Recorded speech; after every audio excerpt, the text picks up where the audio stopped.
Hi folks, how you all doing? It's Will here back for another fight card prediction. We're going to be breaking down UFC 190 from the HSBC Arena in Rio de Janeiro, Brazil, as Ronda Rousey makes her first trip outside the USA to defend her title against Brazilian Bethe Correia. Overall, the card for a pay-per-view, it's not great. A lot of big stars from Brazil are on there. You've got Shogun, you've got the Nogueira brothers, Claudia Gadelha, who's a star coming up through there. You've got Damien Maia as well.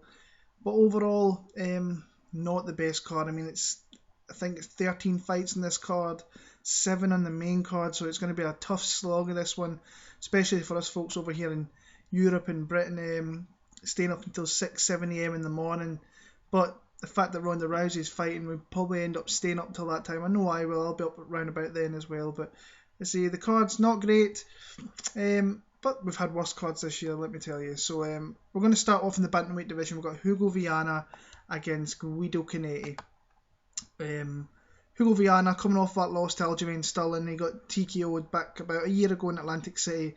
A guy who's not really great at anything. He's got a black belt in Taekwondo.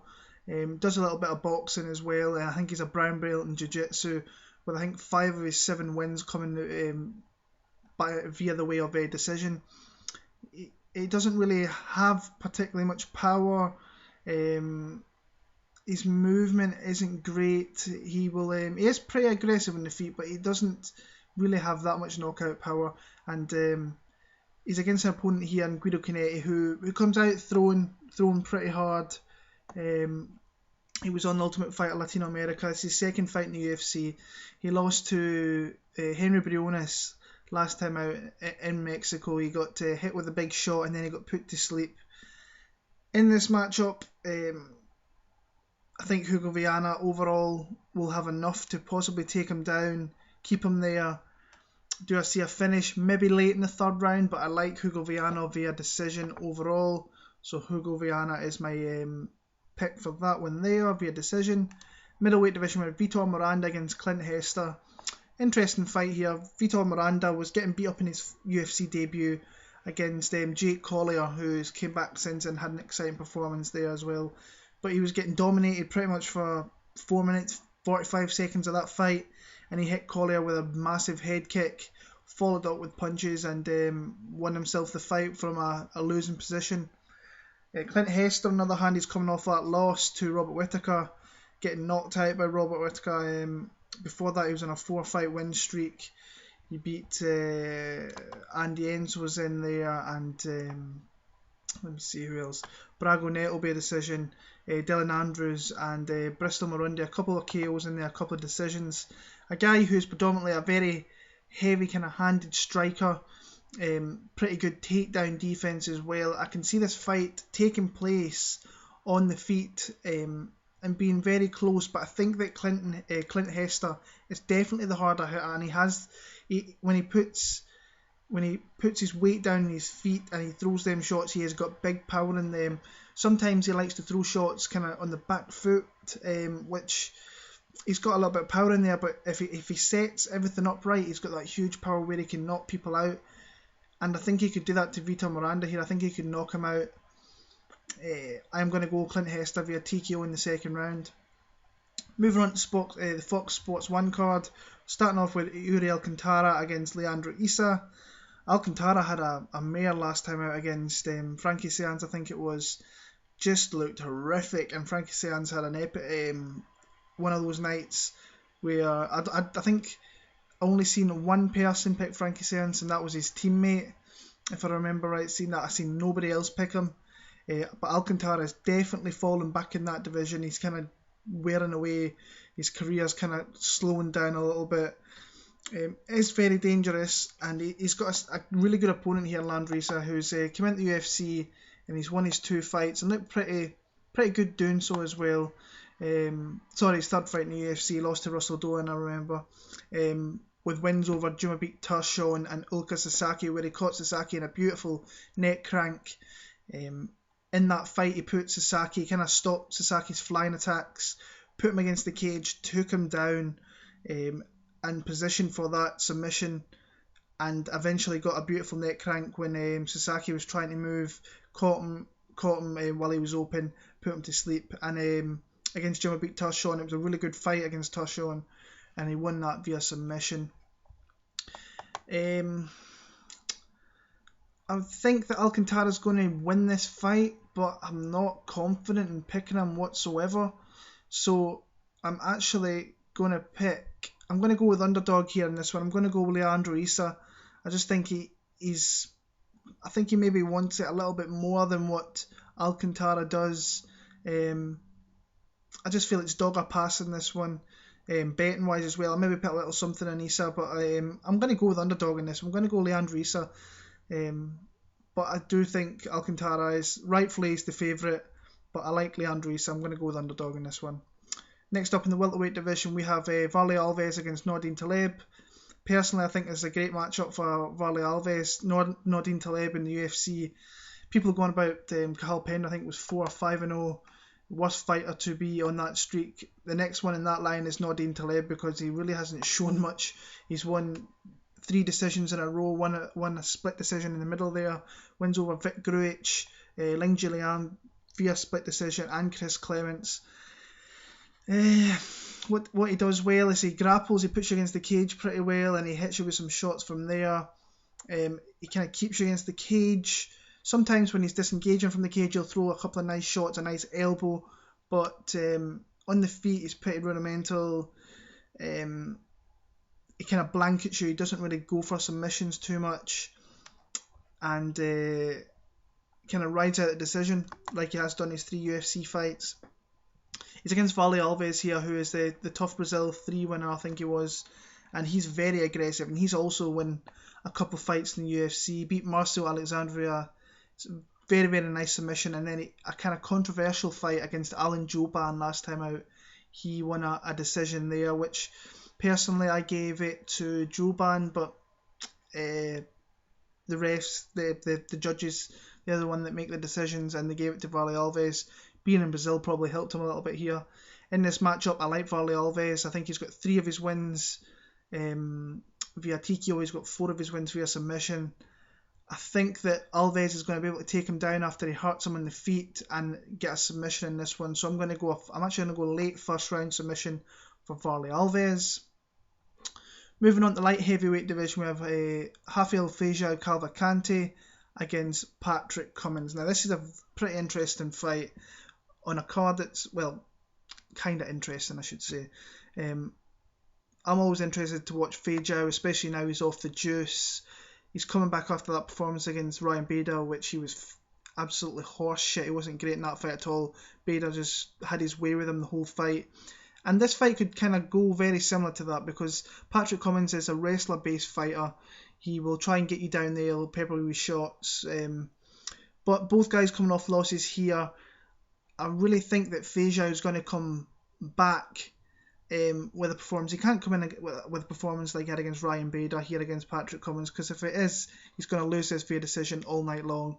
See, Cummins is coming off a loss as well. He got knocked out by Ovin St. Preux after pretty much dominating that first round against OSP. Got him down a little bit, but OSP did get back, and then he got peppered with shots and get taken out. I'm going to go with Rafael Cavalcante. I think he's going to catch Patrick Cummins sometime, and it's going to hurt Cummins. And I think he'll follow up with some ground and pound and win this fight via TKO. So I'm going to go second round TKO finish for Rafael Cavalcante.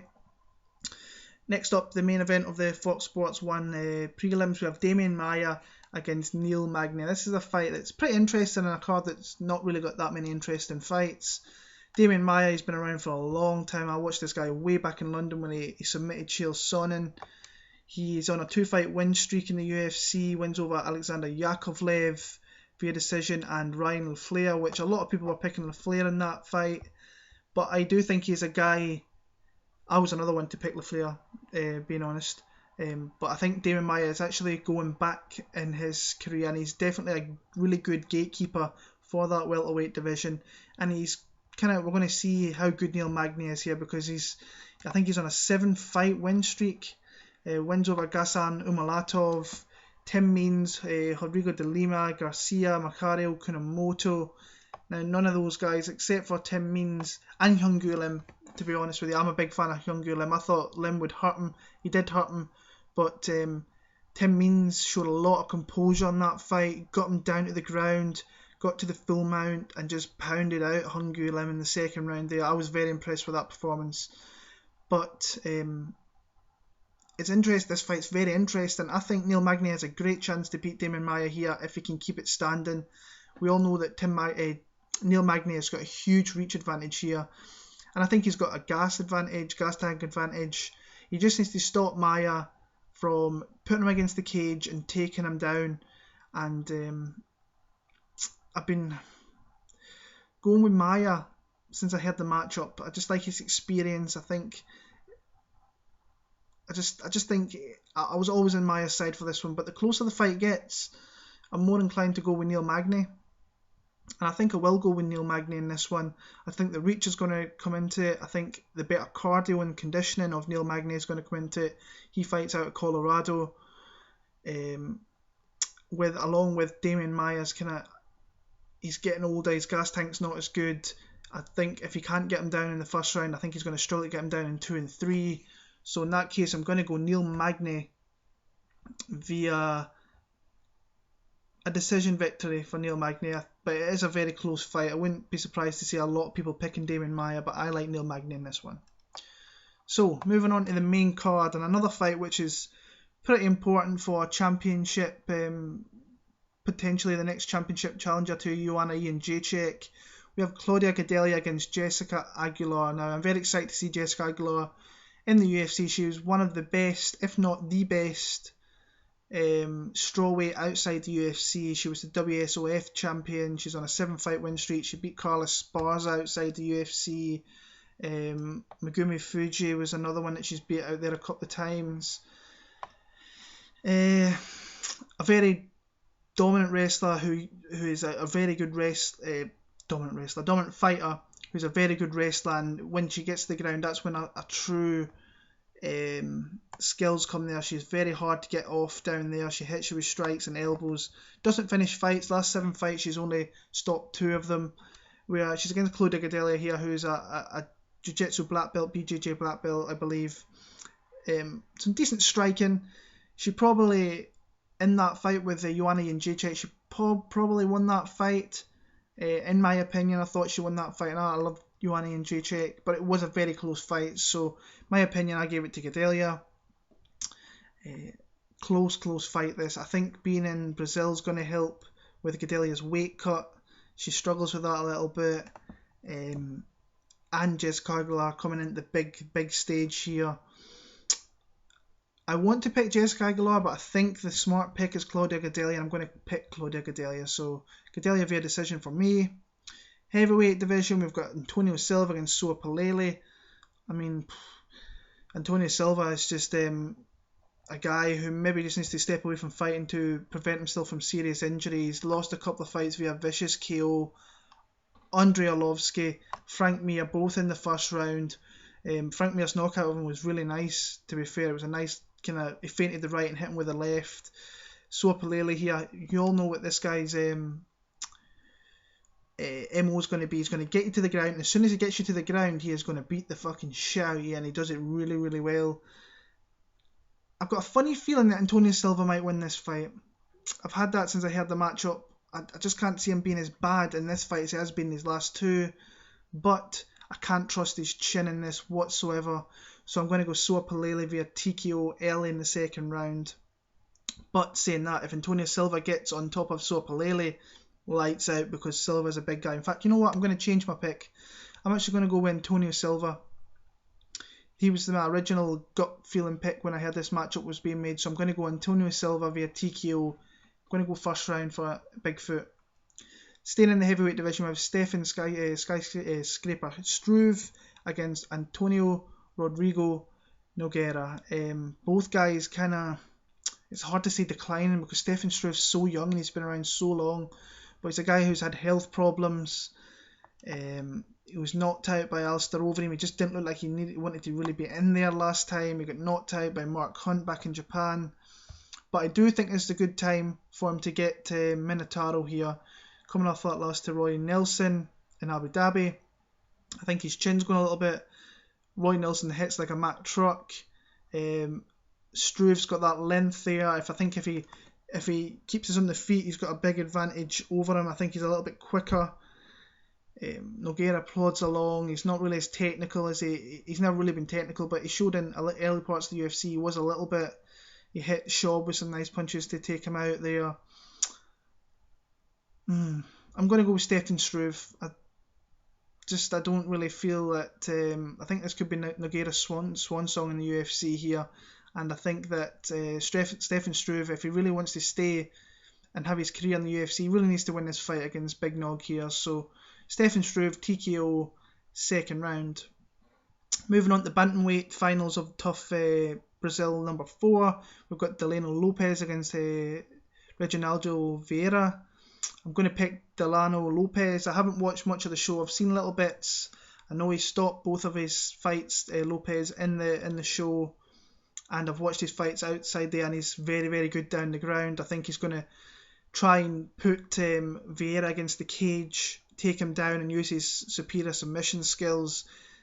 I like Dileno Lopes. I'm going to go via submission. A lot of finishes in this card. I quite like that. The lightweight portion of the show, we've got Glaico Franca against Fernando Bruno. Like Fernando Bruno, I actually think he's underdog for this fight. His wrestling and his grappling is really, really good. He trains with killers. Jose Aldo, Renan Barão, Johnny Eduardo. I think he's did a little bit with Thales Leites as well. The guy who gets you he's another submission guy, gets you down there, but he has got some knockout power as well. I think he's won both fights on the show via decision, using his very, very much superior wrestling. I like him in this fight. I think he's just a bigger guy. I just like him in this fight. I really do. I think Fernando Bruno is going to get a unanimous decision victory in this one. So Bruno for me there. Co-main event, we've got Mauricio Shogun Rua against Antonio Rogerio Nogueira in a rematch of the Pride fight many years ago, which was a great, great fight. I mean, picking this fight is really tough because both guys are clearly on the decline. I'm surprised that Lil Nog's still alive after Anthony Rumble Johnson played about him and nearly took his head off. Shogun's chin, it's hard to see Shogun getting knocked out. He got knocked out by Dan Henderson when he was controlling that fight. Get hit with an uppercut to the nose. His first flurry against OSP, he attacked him and get hit with a swinging left hook, and from there he was out and get hit with stupid punches. And Yamasaki should have stepped in a little bit sooner, in my opinion. I mean, for technical boxing wise, I think it goes to Little Nog. Shogun will maybe want to make this a little bit of a brawl. Both guys are Brazilian Jiu-Jitsu black belts. Nogueira's probably the more advanced black belt, very, very dangerous, where Rua likes his leg locks. I think he's had some knee bars in there as well. Tough fight to pick. I'm going to go Shogun. I don't think there's going to be much in this fight. I think both guys are going to get rocked, they're going to get hurt. I'm going to go Shogun Rua via TKO in the third round, but I think this fight's going to be very, very sloppy. So Shogun Rua, third round TKO. And the main event, Ronda Rousey against Bethe Correia. Now, I'm one of these people, I will blatantly admit, when Ronda Rousey came about, as I am a big Miesha Tate fan, when I heard that Ronda Rousey was coming through, and I was watching, I knew she was coming, and she opened her mouth. I wasn't her biggest fan, but the more she fights and the more I see of her, I'm such a huge admirer of hers. The hard work, the dedication she puts in, and her level that she's brought the other girls up through that division, and the level that she's above all those girls to Miesha Tate, then Miesha Tate to the rest of those girls is phenomenal. In this fight here, Bethe Correia is, yeah, it's like the death sentence being put in this fight against Ronda Rousey. Bethe Correia, she trains with the Pitbull brothers, the Freer brothers. She's 9-0. The only reason she's really getting this fight is she's 9-0. She hasn't lost a fight. She's beat Jessamine Duke. She beat Shayna Baszler, where she took her out via TKO, but she doesn't hit hard. She basically put Baszler against the cage and just hit her with punches until the ref stopped her. Baszler didn't go down, so that shows you that she really hasn't got much power. I I just don't see anywhere that Correia's going to win this fight one bit at all. I think that Ronda Rousey is actually going to play with her in this fight. I don't think Ronda Rousey is going to really want to take this to the ground in this fight. I've been watching videos of Ronda and her striking, and she looks really good. She's putting combinations together nicely. I think Rousey's going to play with her a little bit. I still think she'll take her out in the first round, but I don't think she'll submit. I don't think she'll go to the ground. I like Ronda Rousey via knockout, hit her with a shot and follow up with some ground and pound. And then she will move on to face Miesha Tate for a third fight. I was very impressed with Miesha last week, so it's a fight I want to see, and it's the best fight that division can make at the minute. So Ronda Rousey, TKO first round. That is my picks for UFC 190 from Rio de Janeiro. I'll be back next week for UFC Fight Night Nashville, OSP against Glover Teixeira. Pretty nice fight there in the light heavyweight division. Come follow me on Twitter, WillMartin7MMA. You'll see my counter move picks probably on there, and some bets that I'll be putting up as well. Didn't really bet much last week. Didn't see many good bets because the matchups were so close, but I should see a little bit more in these ones here. And yeah, come and follow me on there and we can talk some MMA. So I'll be back next week. You take care, and peace.